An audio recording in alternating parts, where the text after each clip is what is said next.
Okay, this is Everyday Ordinary. The special today is that my wife is here, and she is my first real neighbor, maybe. I don't know if that's true. No, the reality is that we met in a weird way. And that's where we're going to start today. Thank you. You're welcome. Yeah, you don't.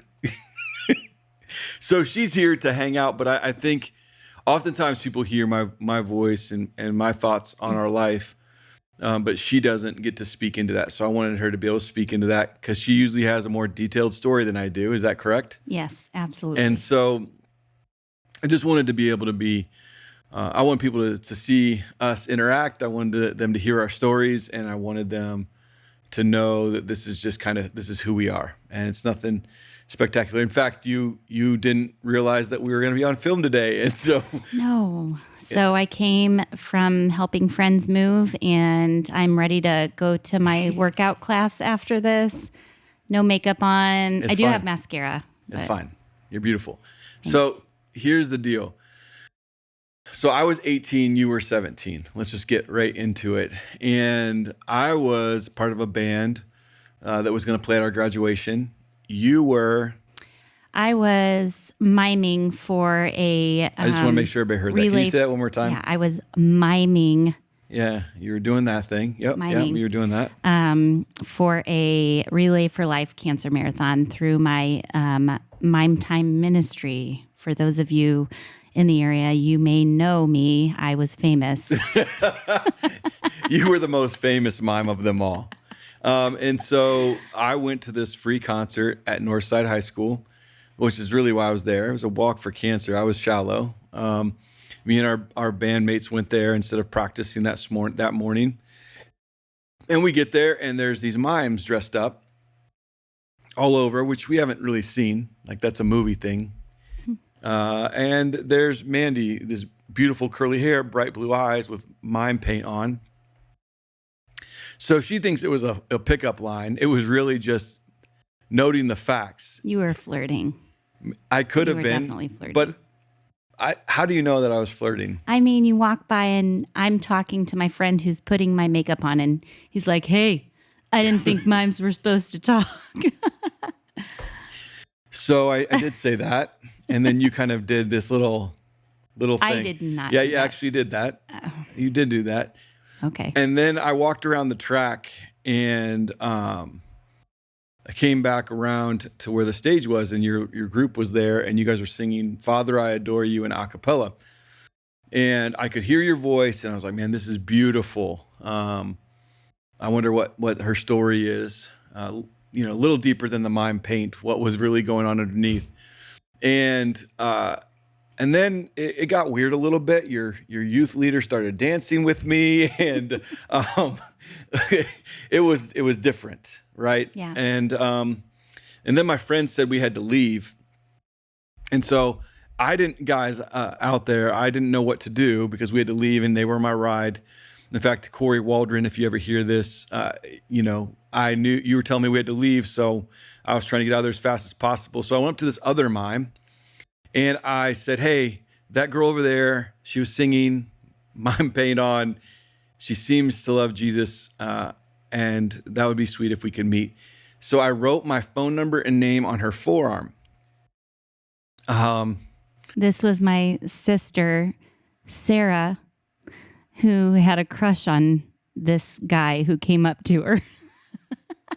And so you're welcome, Sarah. Yeah, you're welcome, Sarah. So she didn't shower for 3 days. And the phone number and my name was still on her forearm. And then you called me after your mom saying that's not what should be happening, Mm-hmm. And so you called me. We talked for like 3 hours. Mm-hmm. We both said that we weren't really chasing relationships. For me, I was going into Bible school and really didn't know, I just knew what I was supposed to do, but I didn't know how a girlfriend or a future wife would fit into that at the point that I was in. And also just was like trying to pursue Jesus hard. You were also trying to pursue him clearly, but you were coming from a lot of pain. Mm-hmm. And I think most people, they've seen our life from a stage, from singing, from teaching, from leading. but they haven't really realized, our stories are different, but also like there's heaviness to it. You were coming out of a place. Maybe you can explain that just a little bit of where you were coming from at that Yeah, I mean, time. I was just had been dating a guy that was from my elementary school years, and we had reconnected in high school, and really not any future in mind with him or anything. It was just kind of like we were together and didn't really know why. And it was very shallow and very worldly. And I knew that he was not going to be in my near future with what I felt like the Lord was doing in my heart. He didn't know the Lord, and I had been saved, but just running from the Lord. And so the Lord had been working in my heart. So I knew I had to end it with him. Yeah, So, and I think, we started dating a couple weeks later. You came to my graduation party. I told my grandmother in the driveway that you're going to be my future wife. You got to meet my whole family, and also, I just want to add, I like any guy like you in my past. I just never. There were a couple guys that loved Jesus and were very outspoken about it in school, and I thought they were great, but I just never was attracted to them. Just had this idea in my mind that they were not going to be my type. And I think that's pretty important because, yeah, you I know, mean, you ran pretty hard for a season, yeah. and I was the kid most likely to become a monk or most angelic by my high school. That's what they voted me for. And reality was I wasn't great either. I was self-righteous and whatnot. But you certainly weren't looking for girls like me either. Yeah, I didn't know what to do with girls like you at the time, because I knew it would get me into trouble that I wasn't willing to wade into. But I remember us driving down the road, going over some railroad tracks, and having to define for each other what kind of relationship we were going to have. And your view was that guys take, and my view was that guys give. And so we were trying to figure out what does a relationship look like under Jesus, but also that looks like Jesus's love. And that was hard for a few months. In fact, we broke up. That was a big moment for us. I called you from college and said I can't keep doing this, and And then then I broke up with you for then like a day. you broke up with me twice for a day. I did? Yeah, No. you had friends that would tell you that I wasn't moving fast enough. Yeah. And then I'd be like, "This is foolishness. What are you doing?" And you're like, "Oh yeah, that's right." But we dated, and what was really beautiful is we started serving with each other, alongside each other from the beginning. And so while there was us learning how to be together and to try to be above reproach and love each other better and better, we got to serve together from the beginning. And I remember we would be like in your bedroom, and I'd have a guitar, and we'd write a song, and then we'd write another song, and then we'd write another song. And so we started leading worship together, which became this really sweet meeting place for you and I, where you would sing and I would play, and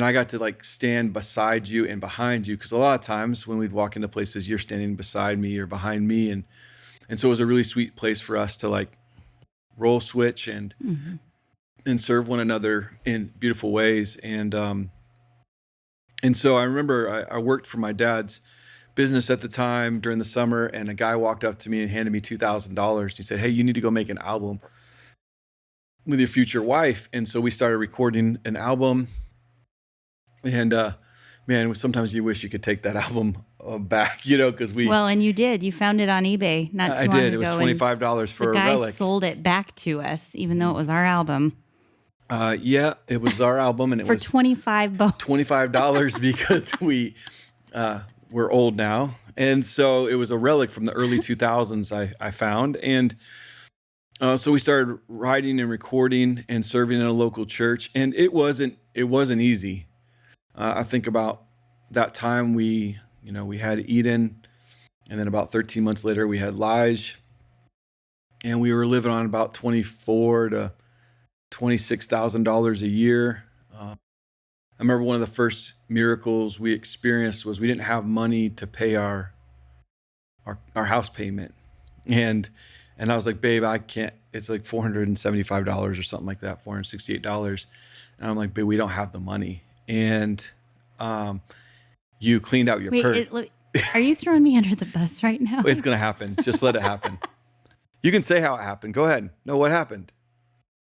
So I don't even know what possessed me to clean out my purse on the kitchen countertop around that time frame. But I dumped my purse out and wadded up at the bottom of my purse. We call it my Mary Poppins bag. To this day, I've got a huge diaper bag that I carry around as a purse. And at the bottom, wadded up, was our security deposit from our previous apartment. For like $500, and it was 3 months old. So 3 or 6 months old. It was like old. Yeah. So I had to call the landlord, the former landlord, and ask him if he could write us a new one. So it was timely. And it happened a couple of times where there was checks in the mailbox, and there was times where you would have to call me and say, "Can I get underwear for the kids or whatnot?" We were in a harder spot financially early in the days. And yet there was the other side of this where I was overcommitted to the church and to people. And around 24, 25, you're like, hey, I didn't sign up to be your roommate, and you had to remind me that we were more than just serving together, and we were not just playing music together and not just raising kids together, but we were like one, and it was beautiful. And I remember you telling me that you're going to tell the pastor if I didn't wake up, and I was like, no, whatever you want to do. He's scary. And I think I still called him, though. You could have. I think early on you weren't thinking I was serious, so I called him behind your back. Yeah, and again, we're coming out of two different family dynamics and how we respond to each other. So young. And Eden trying to figure out how to be parents, and Elijah how to be parents to a little boy that was climbing things like monkeys, and there was yelling and there was anger, and yet the Lord kept us close. It was weird, right? And we didn't really have many nights where we didn't reconcile before the night was over. And I always tell people, even today, He's protected us. Like, we could be a statistic, because the rest of the story gets beautiful and hard at the same time. And so we served in this local church with a lot of friends and new friends, people in hard spots, and our pastor that was our mentor and our friend, and then I don't know if there's anything else in the mid-20s other than we just served. We served a lot, and new kids were living in our house, people were living in our house. There was seemingly somebody always kind of needing a space, especially kids with broken homes, and so we had kids in our home, and we did way more than we should have, but there was a lot of times where I wouldn't take it back because we were just trying to be faithful. And then around, I was 27 and you were 26, and I've been praying quietly, like something's changing. And so I asked God, like, to kick us out of Fort Wayne or put us in concrete. And, there was maybe some reasons for that. We were having a lot of fun at Northside High School, and with some ministry with some skate kids, but there was this sense that we were learning how to live a little bit more and more outside of our 9-to-5 local church job. And Sundays had taken a lot from us. We were there first and last. Eden was on the stage in a car seat 1 week after being born. And so we were all in together, even when we didn't want to be. And so I started praying that, and then a month later, I was packing some bags. I don't know how well you remember this. I would love to hear what you say about this, because I remember from a certain angle. We were taking 10 kids on a trip from Northside, from hard spots, and I was excited about it. These are kids that I'd been spending a lot of time with, and I was packing a bag to go on this trip. I was packed last minute. You were always packed ahead of time.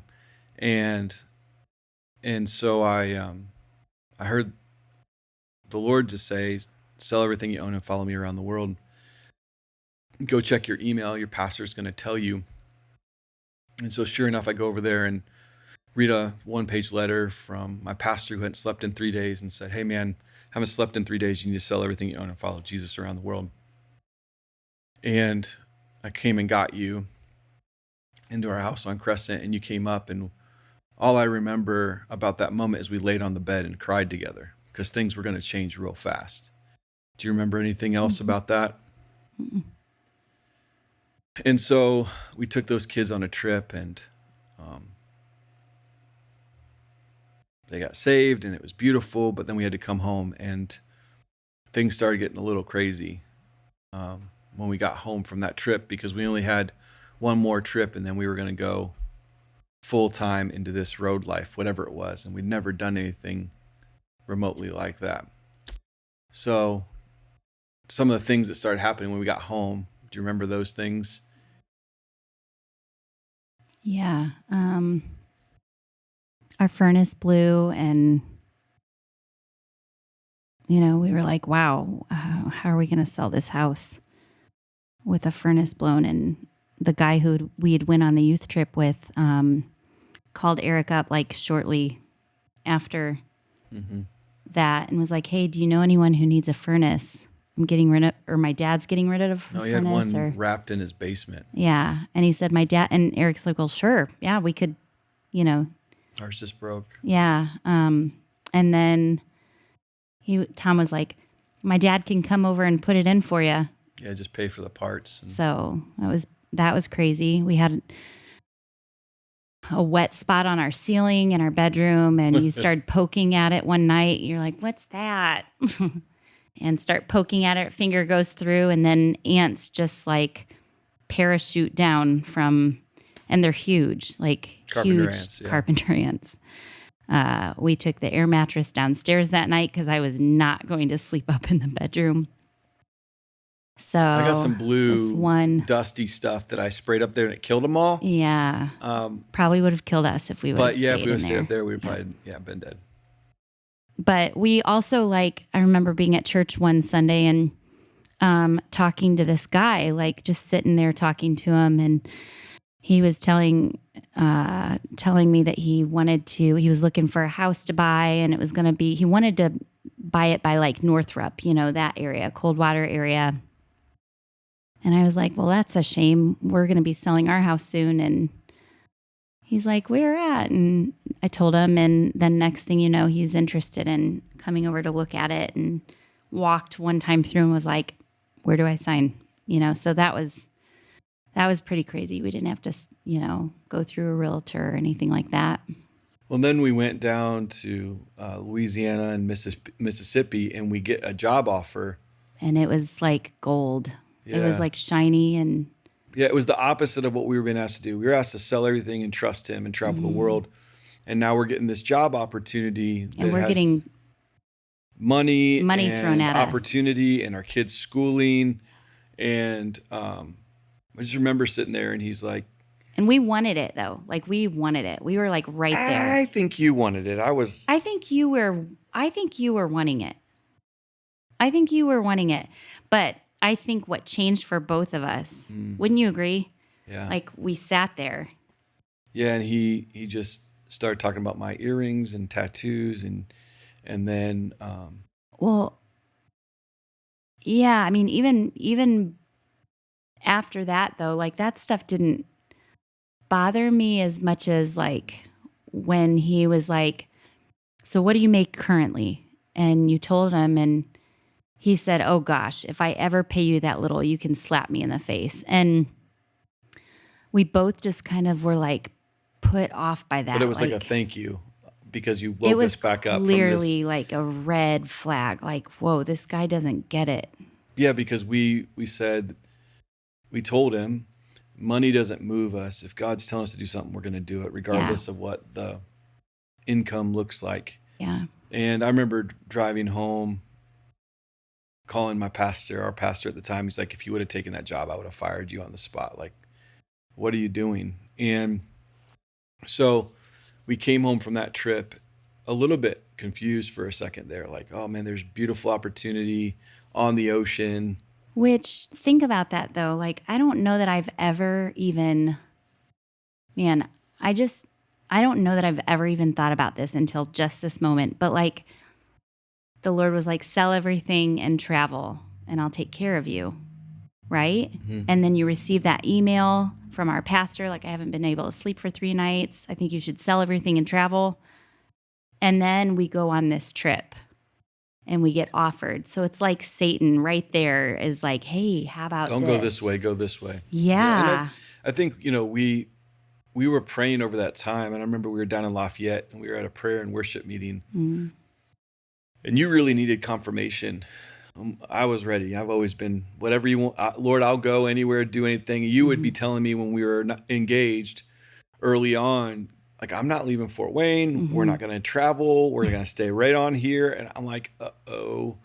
And, we did travel. We went to Costa Rica and Mexico and served with youth group and friends. But actually leaving everything to follow what was in front of us was a whole concept that you weren't even thinking of. And so I remember at this prayer meeting, and people would stand up and read scripture. And this woman stood up and read Isaiah 30:21 and just said, hey, you'll hear a voice from behind you saying, this is the way to go, whether to the right or the left. And you dropped, you hit your face, and you're like, okay, I'm in. You've already told us what to do. And it was a few weeks after that, we got Clifford the red van. Our kids missed that van. The seats are electric in the back and lay all the way down, and It's got a velvet curtain. velvet curtain. Yeah, it was older. I think it was like a 2002 or something like that. And so we hand the keys off to this fella. We're getting 2 months more of support from our church of our salary, my salary, and then it's $600 a month after that. And we've never toured. We've never left the Midwest playing music. We were going by faith. And didn't we record a second album at that point? Was that? We had done an album with Lynn. Yeah. And that's where we started hanging out with Landon Bailey. Yeah. In fact, we want him to be here for this, but I think it's better for you. Landon, where are you? Yeah, he's in Muncie right Landon, now. I'd be singing "Awesome God" in the key of C for you. The key of C. Yes, that's a whole other or story. Screaming Like Flyleaf for you if you were here. But you can try it right now. Do you want to do that? No. Okay. So we packed our kids.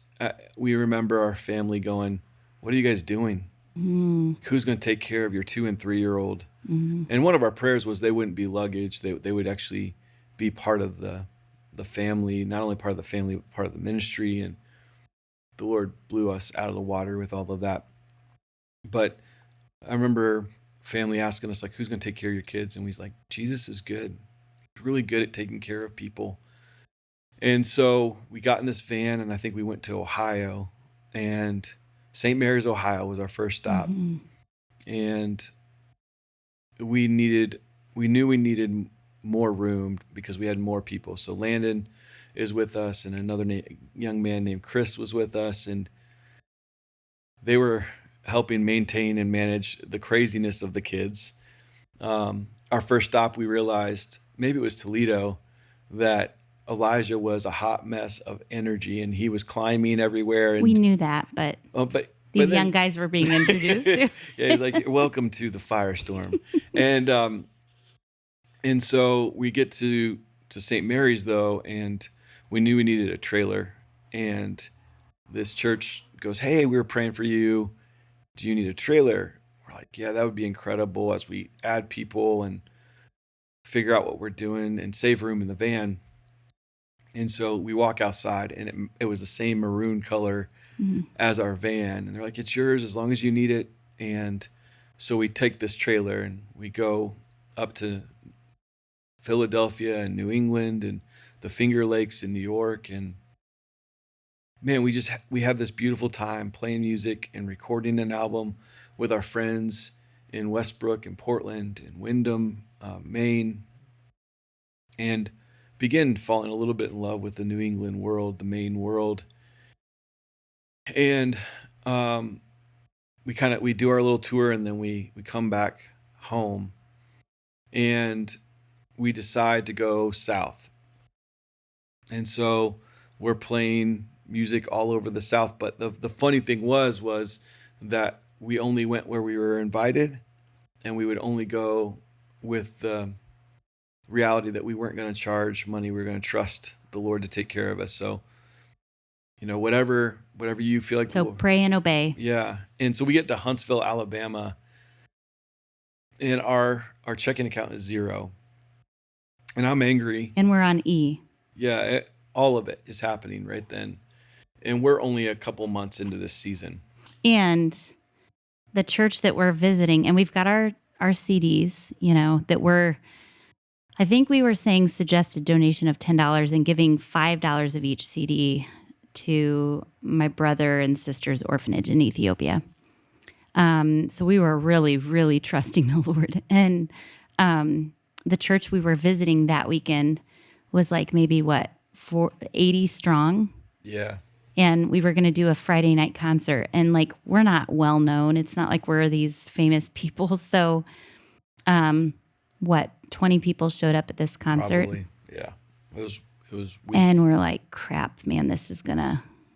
Yeah, it was one of those moments where God, what is going on? We don't have the cash to live this kind of life. Yeah. And we play some music, some worship, and we get done, and the pastor comes up and hands us like a $750 check. Yeah. And we're like, oh, yeah, everything's going to be okay. And things get crazier after all of that. We play down south further and play, along the coastline, the East Coastline, and then get back up to Maine. And we hear about another couple in California doing the same thing.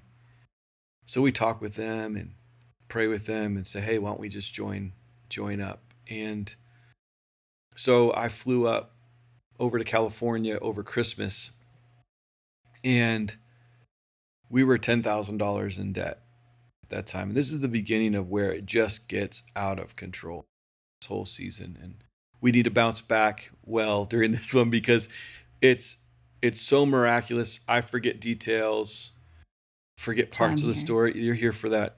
But we, by the way, it's probably good you didn't wear makeup. Just saying about where we're going to go here. And so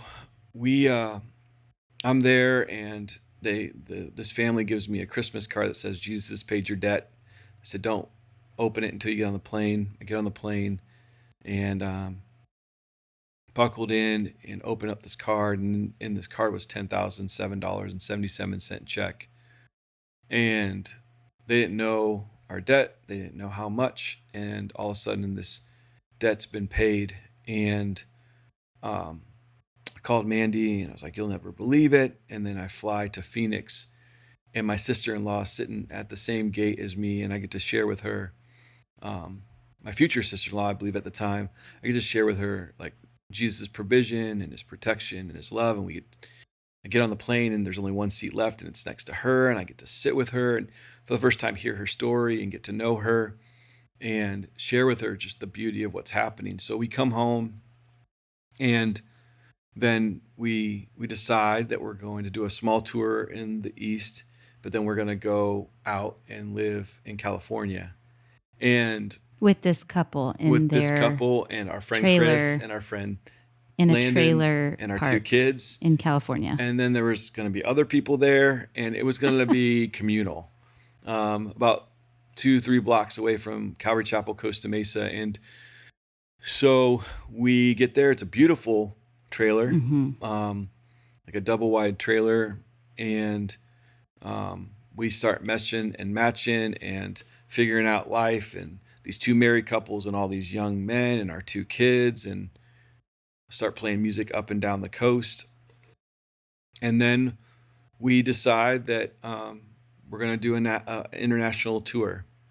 And we're going to go to Hawaii and the Philippines and England and Austria and back to England and then to America and finish up in New England and come back to Fort Wayne.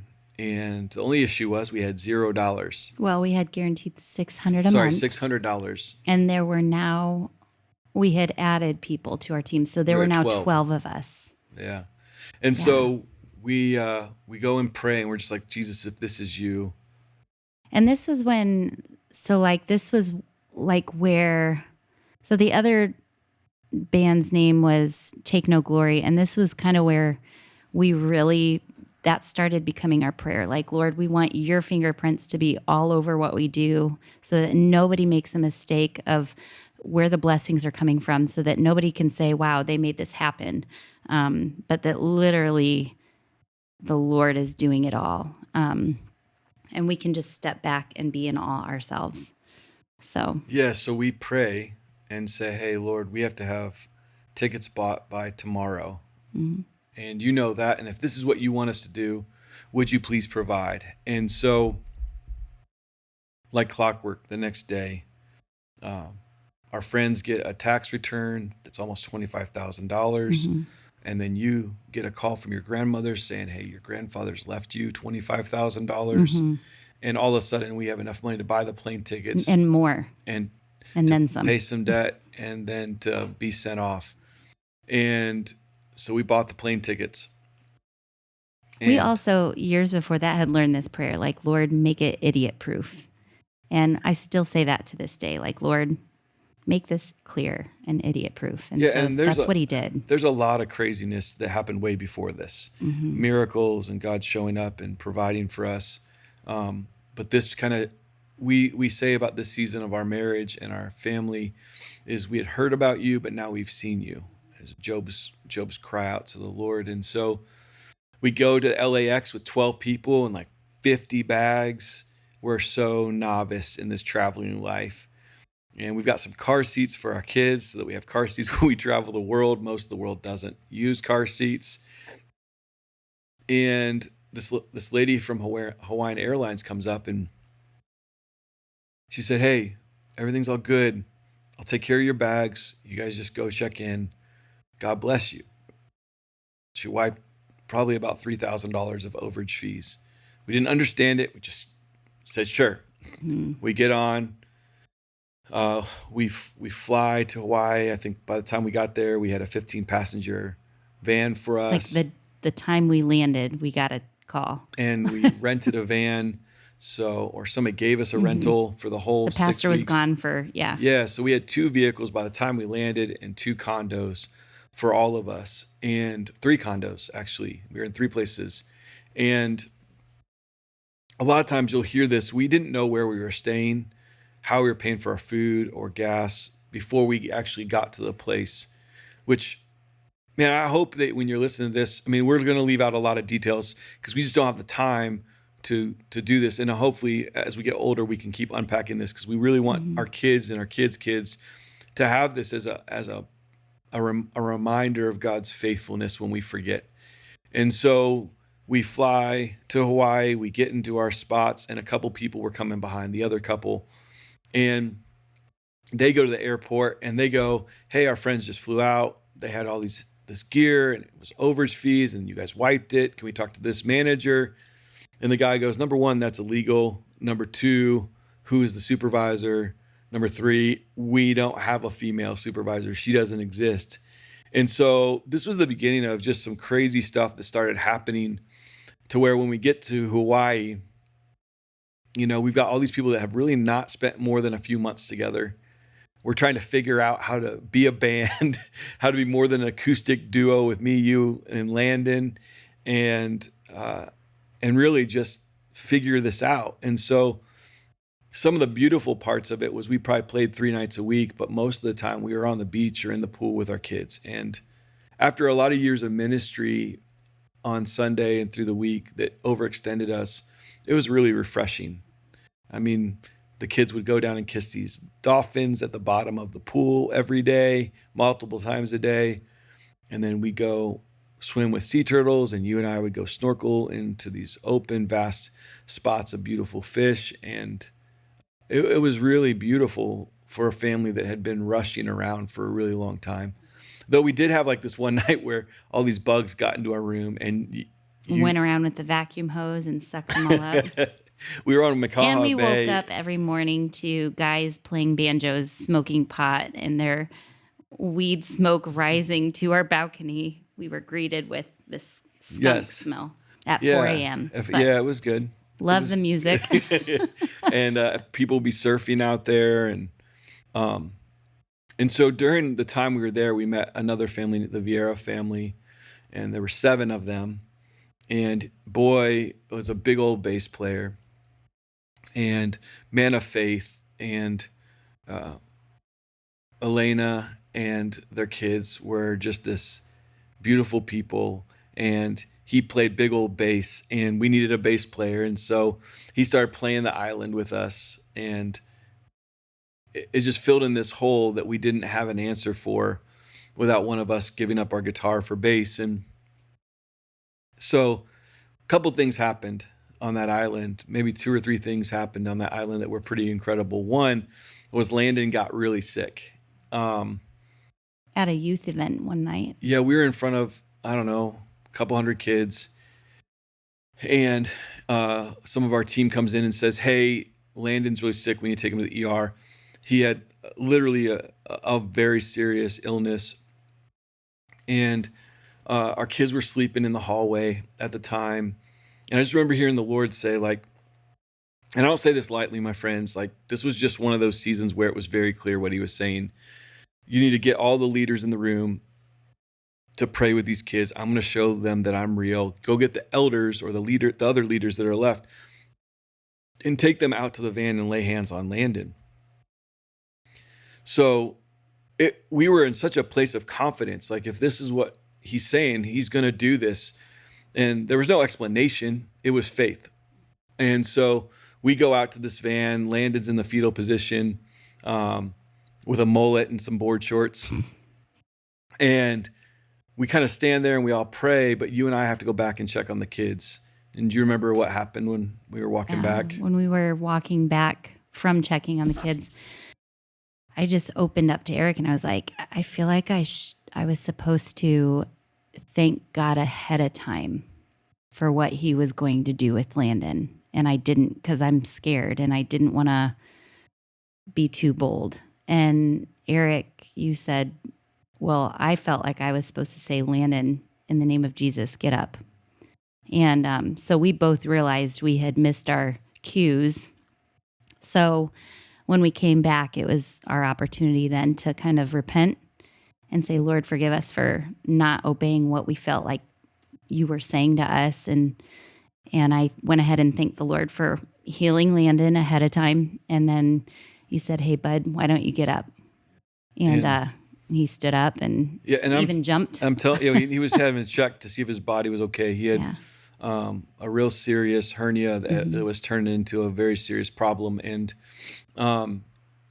he can tell that story another time. But he had to jump around to see if it was better. And it was literally no more complications on that trip with that. And went in and we led music for these kids. And God showed them who he was. And it was gorgeous. And then another time we asked the Vieira family if they'd go on the rest of the road with us. There's 7 people. Nobody has any money. They don't have passports. They don't have passports. And we're like, you guys are supposed and they have jobs. And they have, like, that's the thing. They have responsibilities. Yeah. And so we're like, you guys should go. But we feel like the Lord's telling you to go. And boy is getting mad. I mean, he's angry. God's not telling me to go. I'm not going to do it. And then all of a sudden he has a dream and he's going, but they don't have money. We don't have money. They don't have passports. We don't have plane tickets for them. And so I was at a Bible study and getting to teach for the senior pastor of North Shore Christian Fellowship. And I'm gonna pay for their passports tonight, but I can't have you. Don't ask for any money so that you don't get any glory. Just watch. And so I continued to teach. After the Bible study got over, boy walks up to me with $1,000 check. He said, brother, you never believe it. And so there was $1,000 check he was given to pay for his passports. But the issue was, even if he had money for the passports, he couldn't get them fast enough. And so they go in there and miraculously they go pay for these passports. Is that your phone?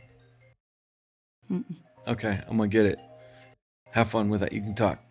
Okay. Talk amongst yourselves. So my ADD is going strong right now. My ADHD. So they go in to check into how they could get them expedited, and it was going to be something crazy like $1,800 to expedite.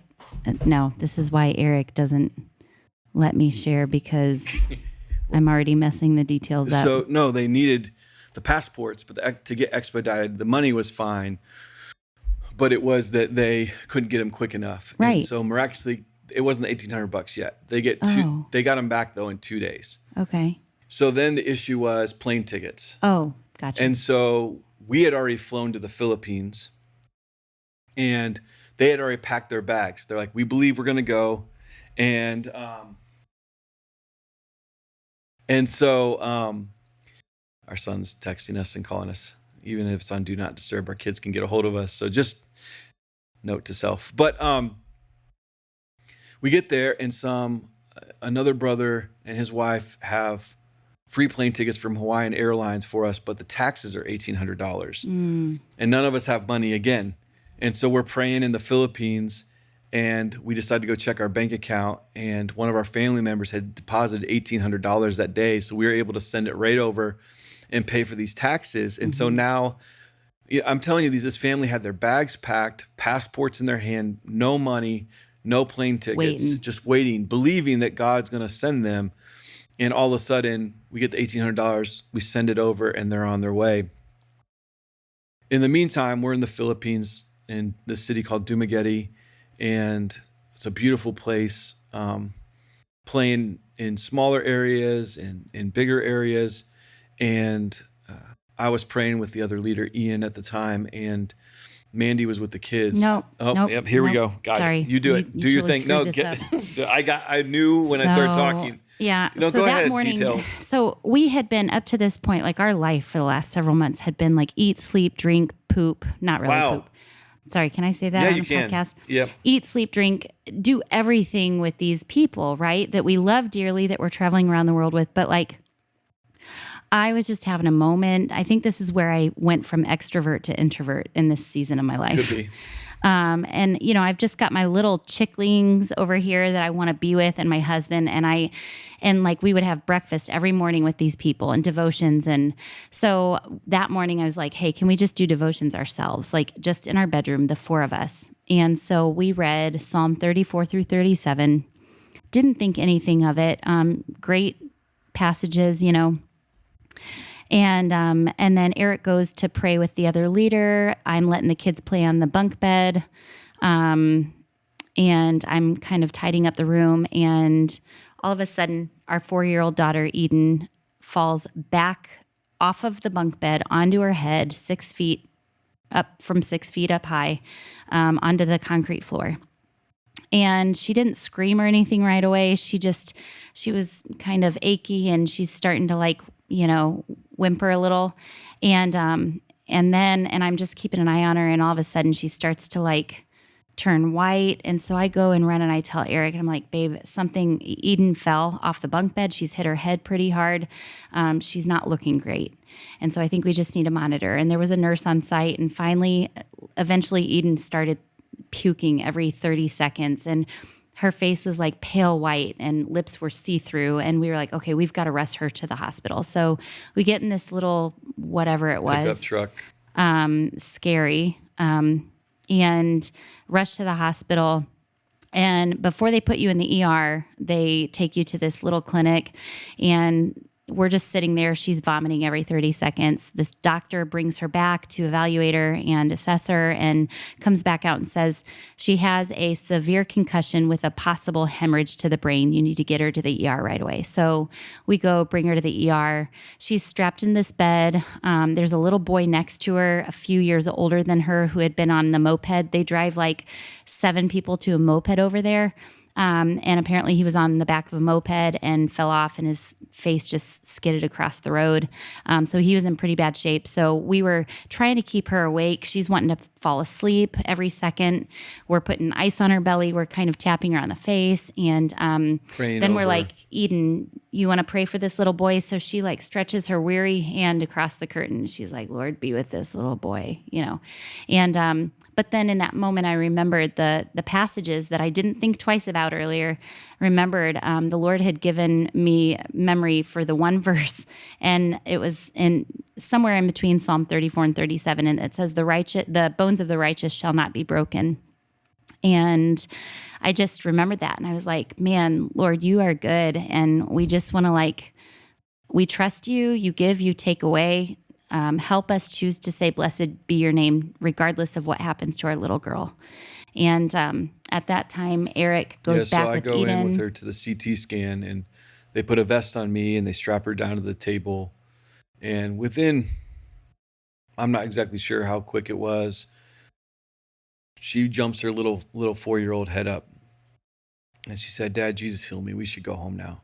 And her demeanor changed completely. Everything changed. The doctors ran in. They're like, what just happened? I mean, what? I said, what do you mean? She had blood on her brain, and now she doesn't. She's fine. Can we keep her for observation? And so we went upstairs. They didn't have any rooms for us, so they had a cot for us in the hallway. And I'm telling you that there was standing water in the bathrooms. There were kids that were dying and very sick in every room, screaming. And for the next 24 hours, Eden would color and make pictures for every one of those kids.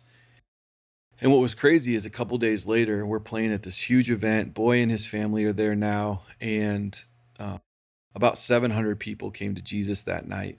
And it was said that the churches doubled in the city and things changed. And so here we went from great tragedy to this incredible beauty. And meanwhile, Eden was fine. And she was with us in everything, doing everything. In fact, while we were on the island, even before she fell, if you've seen our Facebook, there's little pictures of her little hands worshiping and singing. She would be in front of the kids, sharing with them the joy of Jesus and singing worship songs, and even convinced that she needed to speak and have an interpreter so that she could tell them that Jesus is their hiding place, and was telling Elijah that Jesus is his hiding place instead of Goliath. He wanted to go to hell. He wanted to go to hell and hang out with Goliath. And he would say that in front of Sunday school classes. It was great. Yeah, the pastor's kids. And so, and so there was this beauty in seeing our kids ministering to people, to kids, and to be a part of what we were doing. And it was just super rich, especially after that experience. And so we end up leaving the Philippines to go to England. And so when we get to the airport, we're not just a few $1,000s in overage fees because of the exchange at the time into pounds. And so we're about like $7,000-8,000 in overage fees. We've got now 19 people with us, and everybody's credit cards are no mas. And so we have no answers. And I just remember, as clear as Mandy talking to me today, I'm going to change the scales. Watch this. And so I heard that. Then I looked at the team and I said, watch this, guys. It's going to get crazy. And I walked up there. I plopped Eden up on the counter, had her start handing out albums. I wasn't trying to manipulate at all. And so here we are in this foreign country, in a place that doesn't often receive Christianity, in Manila, Philippines. And this guy goes like, throw your heaviest piece of gear. So we had a keyboard. We threw it on there. It was overweight, and he put overweight or heavy and fragile on this case. And then he said, throw everything you got on here. So we started piling them on. I mean, on the scale, we're piling all of our bags at the same time. Heavy, fragile, heavy, fragile, heavy, fragile, heavy. And we get done, and he goes, hey, man, are you a Christian? And we said, yeah, we're Christians. He goes, me too. God bless you. Everything's sorted. And we were like, what just happened? And so it wasn't until being home later on, a few months later, that my father-in-law, her dad, said, you should probably look up his name. His name was Eliezer. The New Testament name is Lazarus, but in the Hebrew, it means the Lord is my help. And that was the guy who wiped the scale that day. Well, it didn't get less crazy after that, because we're flying to London and we don't know where we're staying, how we're getting around, how we're paying for gas, and how we're paying for food. We only know we're playing music. And when we landed, we just felt this dark Heaviness. cloud. It was heavy. I mean, England was just a different animal. We even got detained. Well, part that of was us. the thing. We got detained because we didn't have any money in our accounts. Well, and somebody in our team made the mistake and didn't know said, where we're "We're staying." here. We don't have jobs. We're just coming as One of the missionaries." one of the young kids just said, "We don't have any money and we don't know where we're staying." And Yeah. they're like, "You're going back to America." Right. And so all of a sudden, though, we're logging into our email, and sure enough, there's too many buses waiting for you. Mm-hmm. Here's the addresses you're staying. We're paying for your food. We're paying for your fuel. The guy's name was Phil Pachonis. It's very interesting now to be 43 and 42. Phil has passed away. A boy has passed away. A lot of our friends have been in a lot of pain since that. But as Landon would say, like, there was before the road life and then there was after the road life. But the road life defined our life. Mm-hmm. Like, there's always a yearning for, hey, whatever you want, man. And sometimes we realize that we kind of get stuck back into doing it like in a safe way. But the beauty of how we've learned to live is we just want to follow. We just want to go. We want to do whatever you want us to do. And so We'd stay up late night drinking Black Death coffee. That's what Yeah. Phil would make. Eat Rice Krispies with, our friends. play music all around North Devon in the UK and play in places that R.C. Chapman and Spurgeon had been, and old leaders that we read and respected, and yet it was dark, and we had spells put on our vehicle. We had sunny side up eggs one morning With rocks. with and rocks on sticks. there, and we found out that those were witches that were trying to kill us, and our team was having a hard time being unified with all the heaviness going on, and yet there was just this beauty of just serving people, playing music, and it was hard. It was very hard.